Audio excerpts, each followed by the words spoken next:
Bonjour à toutes et à tous, c'est Vieux Chat. Aujourd'hui, je vais vous présenter le livre de Maître Mot écrit par Jean-Yves Moyard.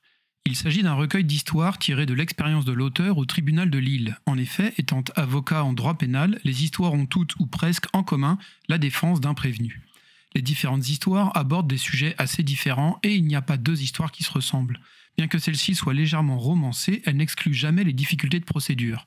C'est très appréciable, étant donné que les séries policières montrent en général le fonctionnement de la justice aux États-Unis, et sans être exhaustif la plupart du temps. Le livre apporte donc un éclairage bienvenu sur les ressorts de notre justice, d'autant plus que le rôle de la justice en France et aux États-Unis n'est pas le même. Les concepts centraux en France sont celui du trouble à l'ordre public et celui de la manifestation de la vérité. Certaines des histoires contées montrent bien les difficultés qu'il y a à rendre justice. Les procédures peuvent prendre du temps, même lorsqu'il s'agit de comparution immédiate. De plus, il est parfois compliqué d'expliquer aux familles comment va se dérouler le procès ou les auditions. À cela se rajoute le fait que les différents services de justice ne communiquent pas toujours de manière efficace. Les histoires abordent des thèmes très variés, des affaires sordides exposant les bassesses des comportements humains, mais aussi des histoires plus rocambolesques décrivant par petites touches l'absurdité des sentiments humains. Car toujours, l'humain est au cœur des récits. Comme l'explique bien l'auteur, défendre un client, c'est d'abord comprendre qui il est, afin de comprendre ce qu'il a fait.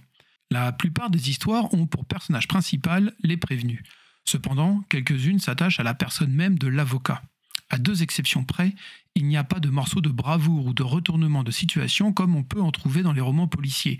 Dans les séries, les avocats cherchent à gagner leur procès. Or, ici, l'auteur montre bien qu'il ne s'agit pas de gagner ou de perdre, mais de faire en sorte que le trouble à l'ordre public soit écarté, tout en permettant aux coupables de reprendre leur vie une fois l'incarcération terminée. La réinsertion est un élément important de notre justice. L'auteur montre bien les dilemmes qui assaillent l'avocat lorsque les faits d'une affaire ne sont pas avérés, sans pour autant qu'ils soient inexistants. Que faire quand le doute ne permet ni d'être certain de l'innocence, ni de la culpabilité? Un avocat doit savoir manier les mots, les phrases, le récit. À ce titre, la compétence de l'auteur transparaît dans son style. Facile à lire, bien construit, sans jamais sacrifier le fond ni les descriptions précises du monde judiciaire. Extrait de l'avant-propos de l'auteur. Les histoires relatées dans ce livre ne sont pas le fruit de mon imagination. Elles ont été puisées dans l'exercice de mon métier. Pour certaines, largement médiatisées ou révélées presque en totalité lors d'audiences publiques, je suis resté très proche de la réalité. Pour d'autres, je m'en suis éloigné, tout en veillant à conserver sa logique et sa cohérence. Bien entendu, j'ai respecté le secret professionnel fondamental de l'avocat. Attaché à préserver l'anonymat de ceux que j'évoque, j'ai systématiquement changé les noms des protagonistes, sauf ceux de présumés innocents, trop connus en Nouvelle-Calédonie pour que cela me paraisse nécessaire.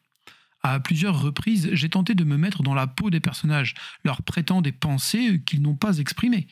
L'exercice relève dès lors de la pure fiction. Ces chroniques sont donc des récits subjectifs de faits réinventés dans le souci de ne blesser personne, ce que j'espère avoir profondément su éviter.